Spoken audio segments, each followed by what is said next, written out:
నారాయణ మామా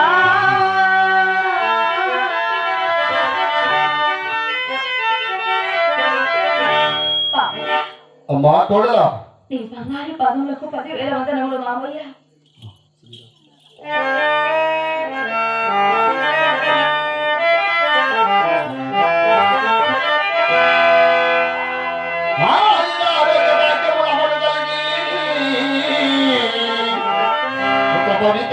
అభివృద్ధి చేయబడగలిగి చల్లగా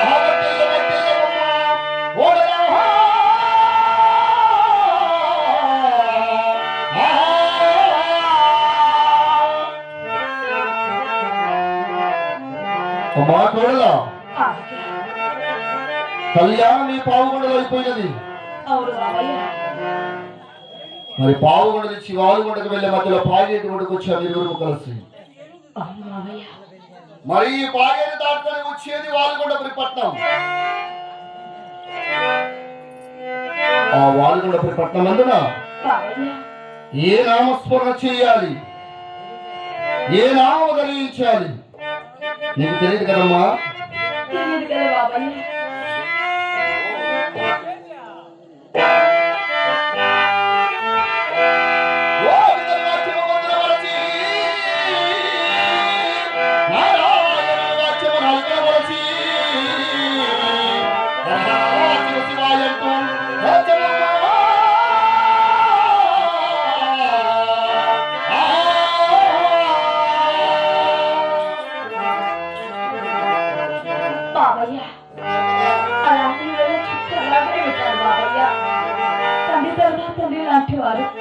నేను మాట వెనక ఎవరి మాట వింటారు బాబయ్య.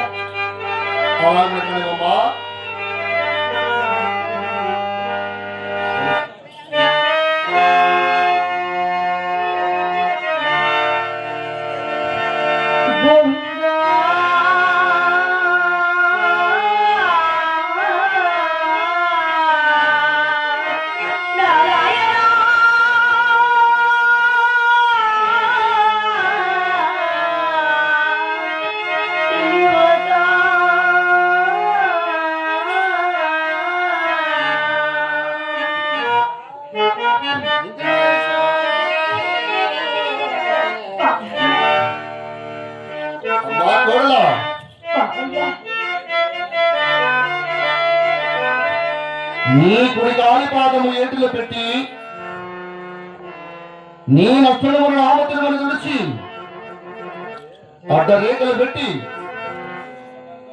గోవింద నామస్మరణ మరచి హరహర శివ శివ శివ ఘోషించినట్టు మన వాలుగొండకు బయలుదేరుతాం. మరి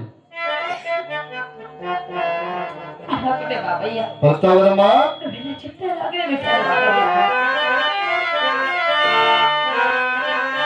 శివ శివ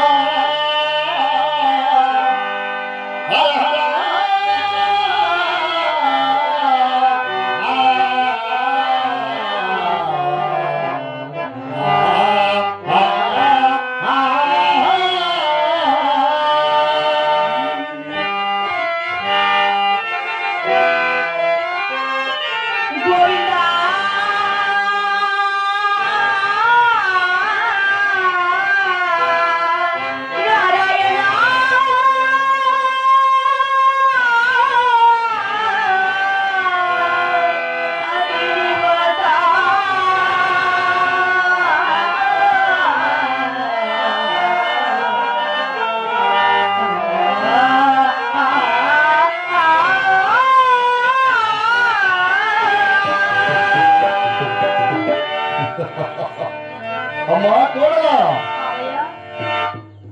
గోవింద్ అంటే గొంతులకు వస్తారు ఆ వాలుగొండలో. అవునమ్మా. మరి నారాయణ వారికి నాలుగలో వస్తాను. జ్యోతి వచ్చిన జంగ వచ్చిన అరహర శివ శివ శివసింగట్టు శివుని కొలవలసిందే నా వాలుగొండలో. ఆయన ఎవరు కొలుస్తారు గోవిందుడు తెలుసా?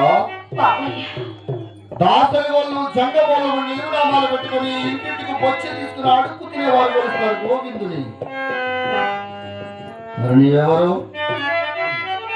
రెడ్డ స్వామి కదా. మరి రెడ్డ స్వామి ఇంట పుట్టి రెడ్డ స్వామి వరిపించుకొని నీ చిన్ని పెదాలతో ఆ నిత్యమైన దేవుని ఎలా కొలుస్తున్నావమ్మా? నా మాట విన్నామని కనుక దానమేడ అష్ట ఐశ్వర్యములతో బహుభాగ్యములతో నిన్న కద్దాల మేడ ఉంచాను. మరి నా మాట వినలేదనుకో, ఇదే పాయట్లో నిన్న కాలు కింద వేస్తే నాకడానికి కూడా వీలు కాడను. బాబయ్య నేనెవరిని?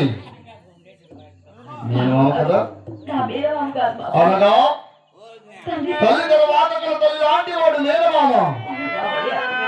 మరి అటువంటి మేనమామ మాటలకు నీ వడ్డాడు సమస్య కాదు కదా, వింటావు కదా? అవునమ్మా.